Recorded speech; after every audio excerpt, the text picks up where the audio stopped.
Good evening, everyone, and thank you for joining us for our bi weekly live stream and guided meditation.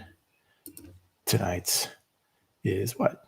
June 12th, 2023. It's about 6 p.m. here in the central time zone where I am, and I am so delighted to have you with us this evening. Your time is very special and very precious. And so I am grateful that you're able to spend some of that time with us, developing ourselves together while we study the Dharma, guided meditations, and help making the world and ourselves more at ease and improving our well-being and helping those around us as well, improving the community. And that's what we're here for, right? To help everyone along. Tonight's topic is mindfulness and meditation, a family practice. It's so important that family bonds are strengthened, and mindfulness and meditation is a wonderful way to nurture those bonds. And if you have youngsters with you, you can help develop their self-awareness and their confidence and their ability to interact and negotiate a changing world, one that can be very challenging, even for some adults. But imagine a child, right, or a young person these days. And so, family practice for guided meditations and mindfulness, just in general, is truly a wonderful way to strengthen those bonds.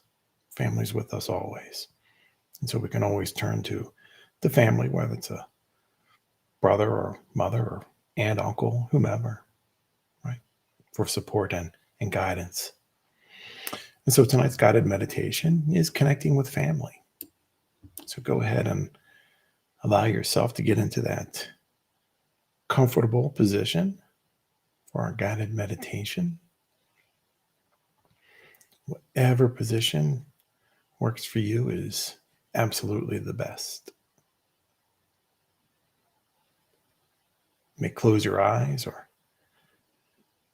keep them slightly open with a soft focus, looking downward a few feet in front of you if you choose.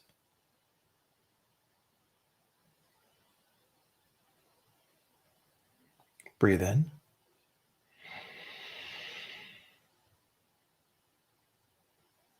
Pause. And breathe out.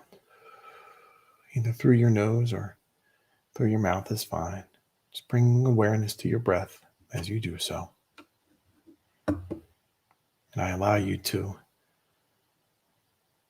allow that half smile to rest upon your face as well.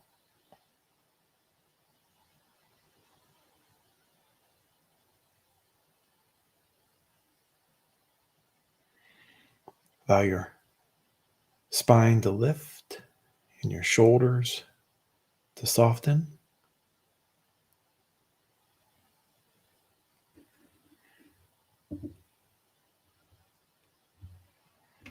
And soften your belly as you continue settling in.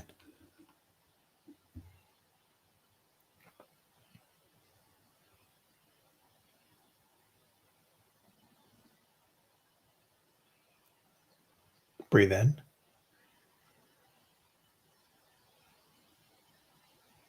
Pause. And breathe out. Very nice. And let's meditate on connecting with family.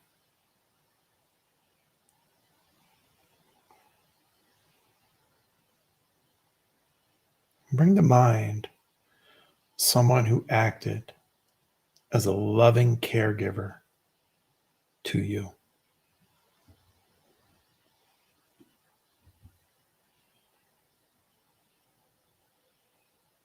Could be your mother or father, or a grandmother,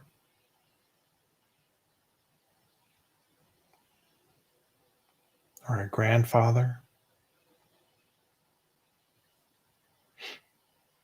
or any other adult that filled this vital role in your life.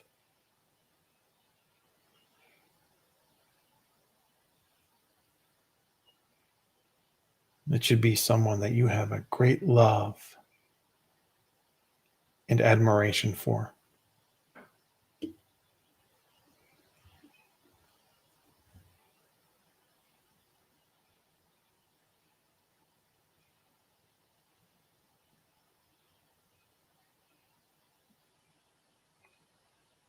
Allow yourself to recall a fond memory of this person.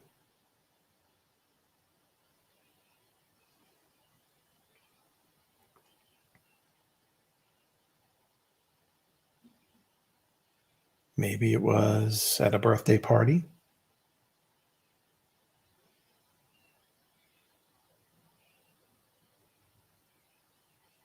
Maybe it was at a graduation.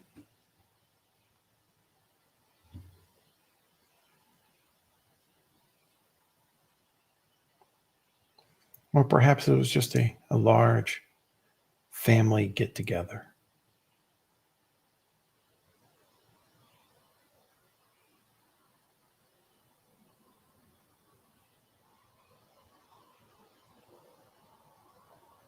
Or even perhaps it was a time when they took care of you when you were sick.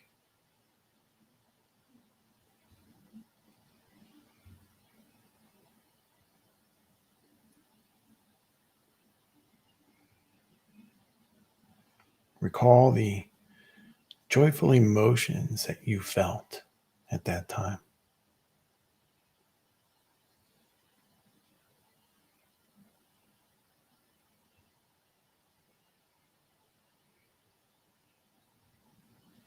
Maybe it was laughter.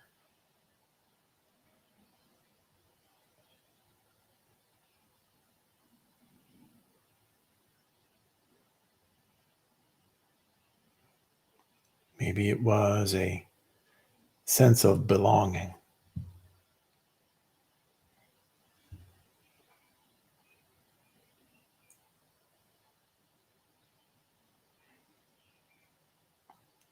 Perhaps it was just a sense of security that you felt.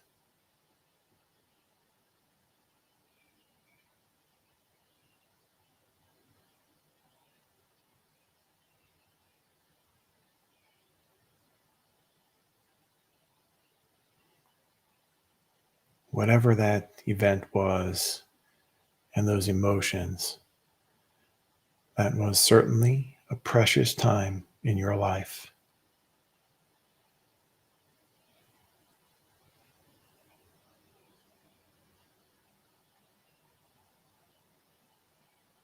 And the type of care that you experienced strengthened your bond with this vital person in your life.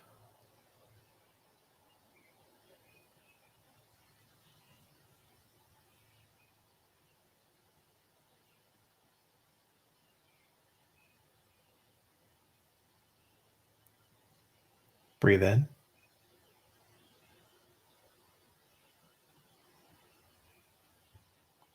Pause. And breathe out.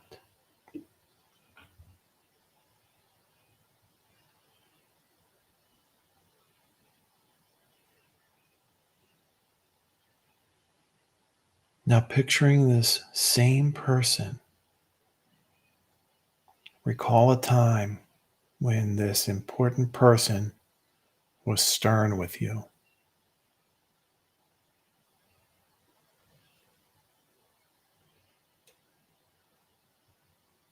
What was the action you did that brought about this type of response?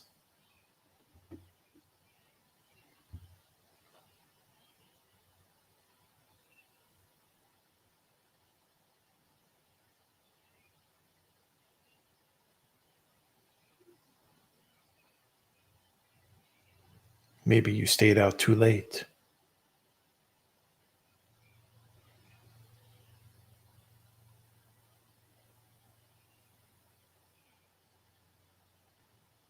Or you brought home a bad grade on a test.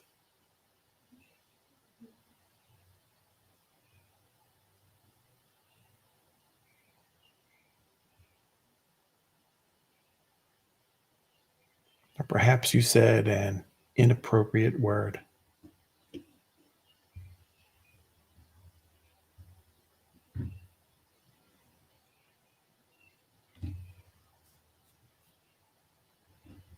Recall how this person felt upon discovering your action.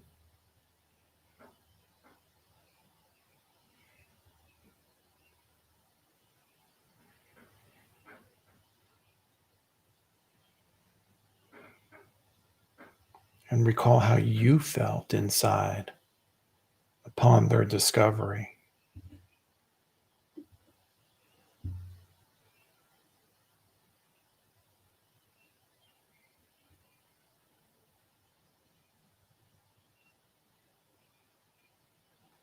Being stern, this too is a form of love and caring.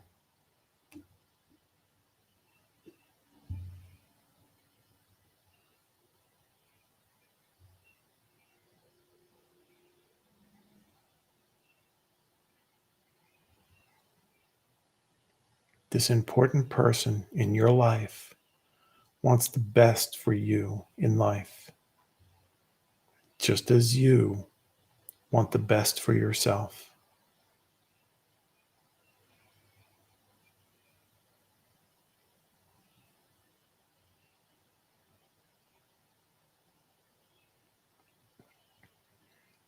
Both types of responses are done out of love.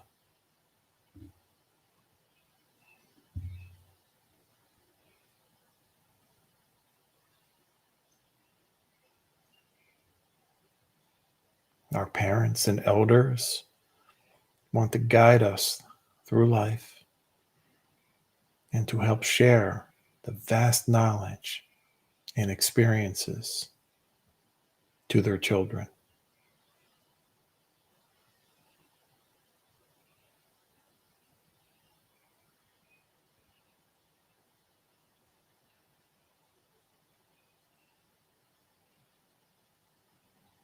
This sharing of knowledge and experience is a form of love and care.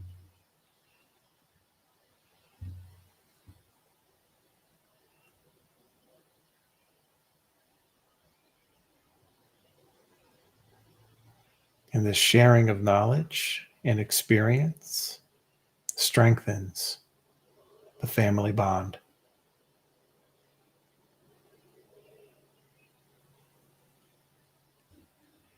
Go ahead and begin to open your eyes slowly and to reorientate yourself to your surroundings before moving about. Wonderful.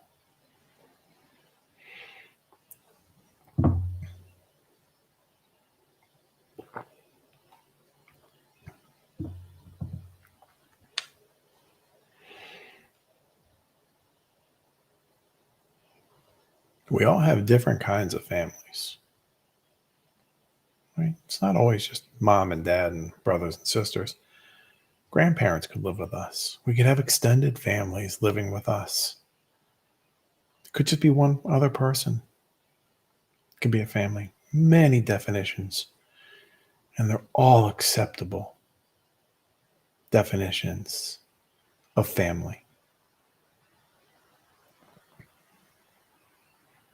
And we all want to connect with family and keep those bonds strong and warm and nurturing. And that's why mindfulness and meditation is a wonderful way to strengthen those bonds, opening up to new experiences with different eyes.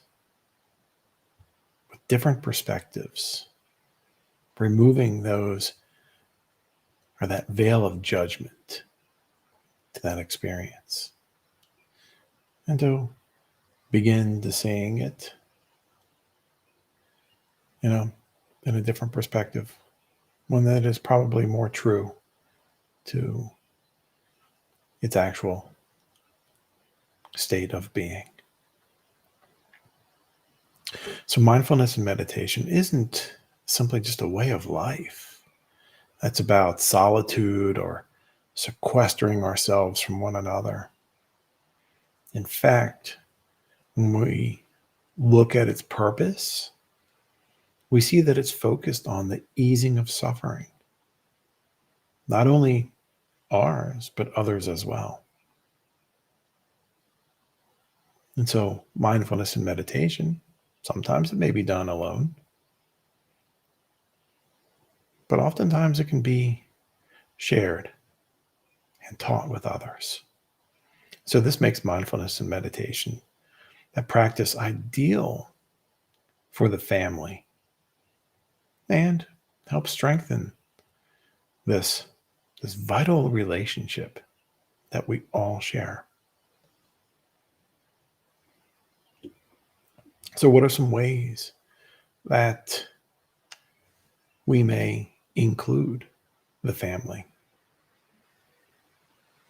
Let's think about that. Think about maybe there was a time you wanted to incorporate maybe family exercise or a new rule at the dinner table. Right? Sometimes whenever there's a new aspect involving a family, it's expected that we might find some resistance. Sometimes people are resistant to change, even if it's nurturing and helpful. So, and this resistance is often true of teens. If we have teenagers out there, we know that can be sometimes challenging. But the reality is this resistance may present itself in anyone.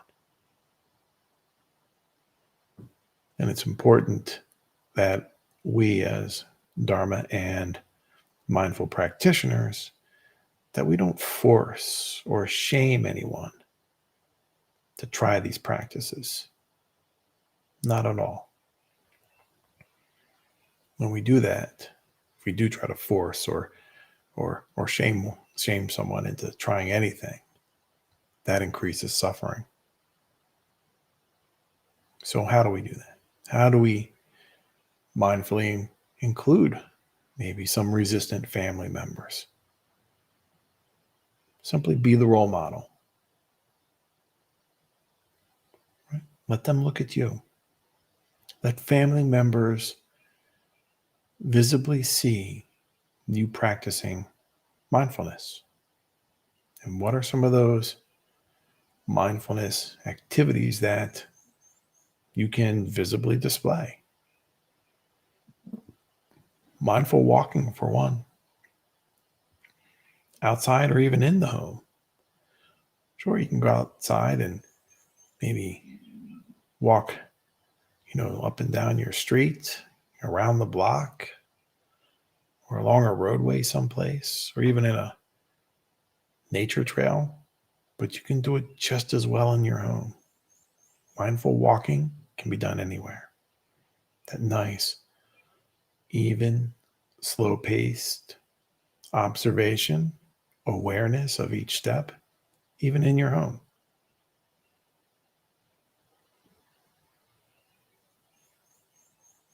Journaling. Journaling doesn't have to be done 15, 20 minutes before you go to bed, right? It could be done, when you're sitting on the couch, not doing anything. You could write down your thoughts, bringing that awareness of, wow, look, mom or dad, they're journaling. They're writing down their thoughts.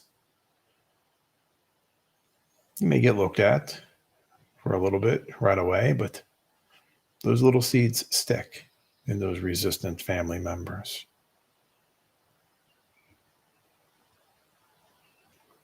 Mindful cooking. When you're preparing your food, perhaps you're boiling water, watching the water slowly come to a boil. Not too close. Still don't want to burn ourselves. Or slicing or cutting up vegetables, or measuring, ingredients in a measuring cup. And mindful eating. After you prepare your food, there will be a time you need to eat it. And bringing awareness to each bite that is passing through your lips and onto your tongue, or and being chewed or tasted, along your tongue.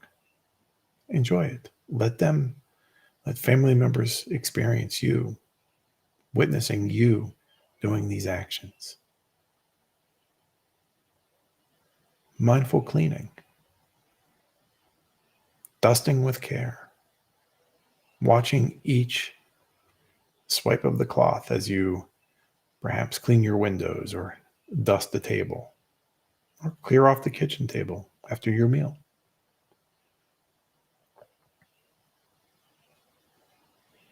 Mindful driving, and this is important as well, right? Being aware of our surroundings while we drive, the safety for not only ourselves and passengers in our vehicle, but other motorists too. I know where I'm going, and I will be there in the right amount of time because I will be mindfully driving, turn signals, headlights, braking appropriately, awareness of other drivers as well.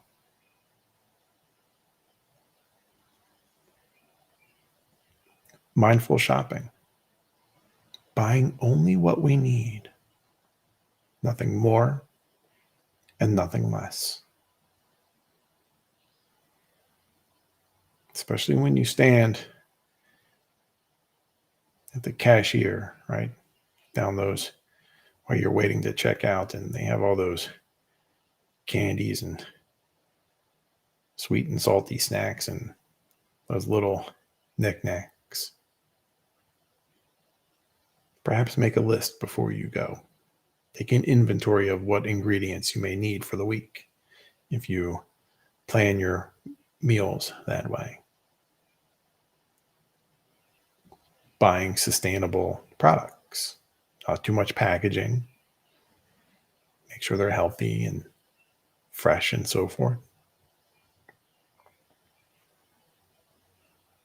Mindful talking. Being aware of what someone else is saying so you may respond appropriately. Sometimes we already know what we want to say before the other person has finished. And by that time, we've stopped listening. So that mindful talking and mindful communication is really important. Avoiding harsh words. We do have to be careful about what we say and how we say it. Words can uplift just as much as they can tear down someone. So right speech, it's one of the steps on the Eightfold Path. Mindful laundry. Our clothes get dirty. We have to be careful, right? And take good care of the clothing. It protects us from the elements. So we take good care of it's an investment, right? It's an investment. We take care of our investments. So we clean them and service them. If they're missing a button, we sew the button back on. If it's got a tear in it, we stitch it up. We fold it and we wash it first and dry it and then fold it, right? Perhaps even iron it if it's if it's an item that appropriately needs to be ironed. But these are all activities that we can do in front of our family members, and perhaps even inviting them along. And last, the meditation itself. Even if they only sit with us for a few moments, invite them. Son, sit with us for even just 5 minutes. Collect ourselves, balance ourselves.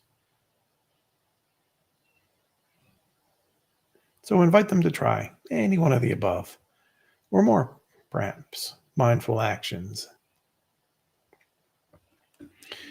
And so, even for that resistant family member, you can even ask them mindful questions nonchalantly. For example, mindful cooking. If you're cutting a carrot for a salad, ask them, what do you think? Where do you think this carrot came from? Prompting them to go beyond, oh, it came from the store. Well, it didn't just come from the store. Stores don't grow carrots. But somebody had to place that carrot on the shelf. Right? Before somebody got that carrot, right, to place it on the shelf, a delivery person had to bring it to the warehouse or to the receiving area. From there, right, it was at a farm someplace, right? Somebody had to go out there and pick that carrot and carefully, right, put it in a bin or some type of container. And that person has a family that they are providing for as well. That truck driver who delivered it, they have a family that they are trying to provide for as well. The stock person or the store employee who put it on the shelf or the bin, they have a family that they are providing for. So such a simple act as that carrot that you are now slicing to feed your body has a story behind it. So those are questions that you can ask to even those resistant family members. Again, you can ask, how do you think your body will react, receiving this nourishment from this carrot?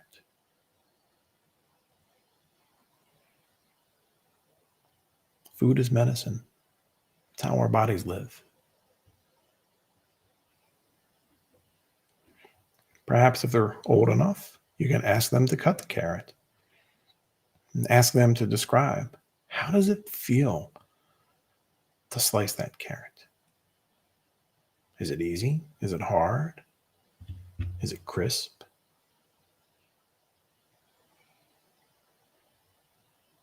Is the fragrance, is it pleasing? What about that texture and color? So there are many aspects many little questions that we can kind of slide into that resistant family member to invoke that very important mindful awareness of their surroundings and what they are doing. And like all new habits, mindfulness may take some time to nurture and to come into its own. It's not an everyday or overnight process. Think about your journey. You're still on it, right? You're still on your journey. And so we learn as we all go along, right? So give it time and be patient.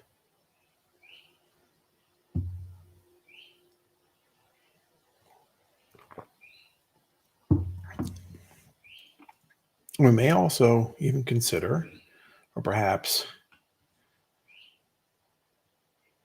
communicate to our family members the benefits of mindfulness. probably one of the most important ones that really comes to mind is just a more nurturing family relationship.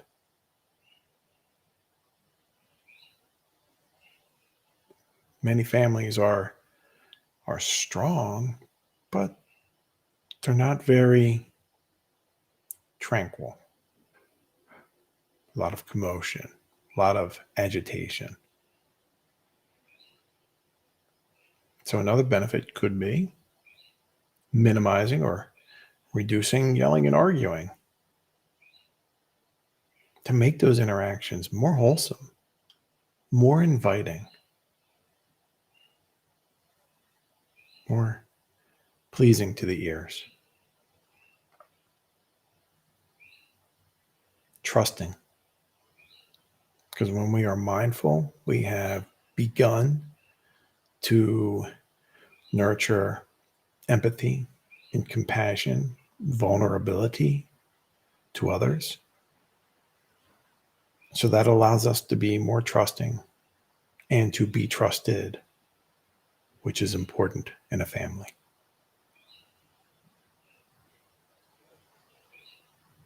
It allows the family to enjoy quality time instead of just busy time.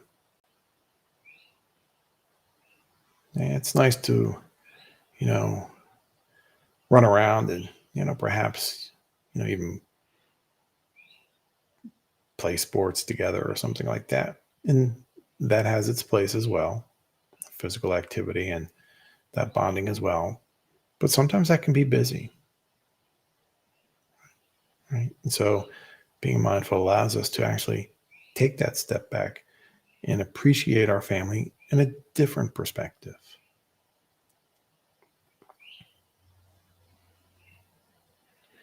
It also allows us to develop stronger outside relationships as well. So accepting of others, because we have learned to accept ourselves and our family members.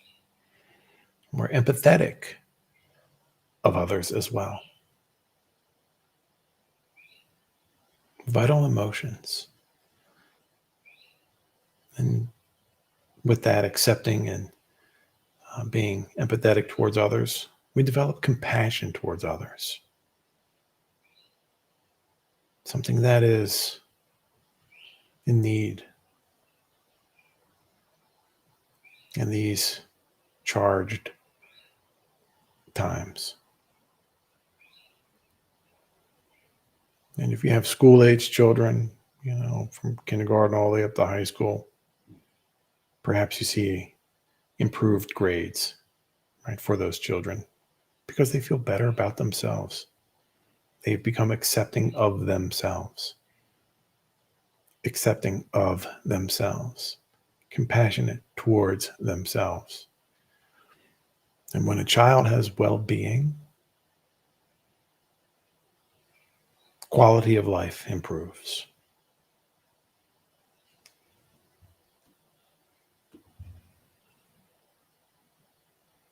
So well-being is important for all of us.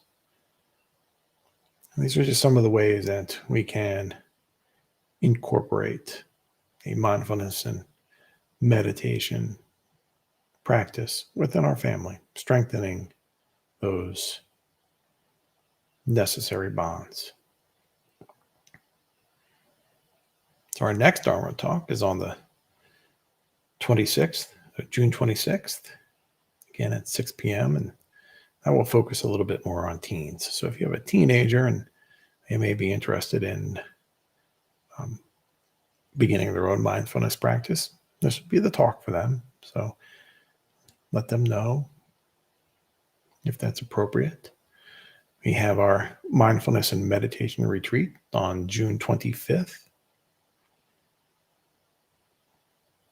We also have our teen retreat, right? July 10th to the 14th. So that's a week long from 8 to 4:30 or 8:30 to 4:30 during those days. It's a free event. All of our events are free. So feel free to just, if you're in the area, certainly feel free to register or inquire. Let me know. I can answer questions for you. We also have our weekly sanghas, our weekly meetings, sharing circles for some, right? For our healing sanghas, our veterans sangha, new beginning sangha, our rainbow sangha, and welcoming and teen sangha as well.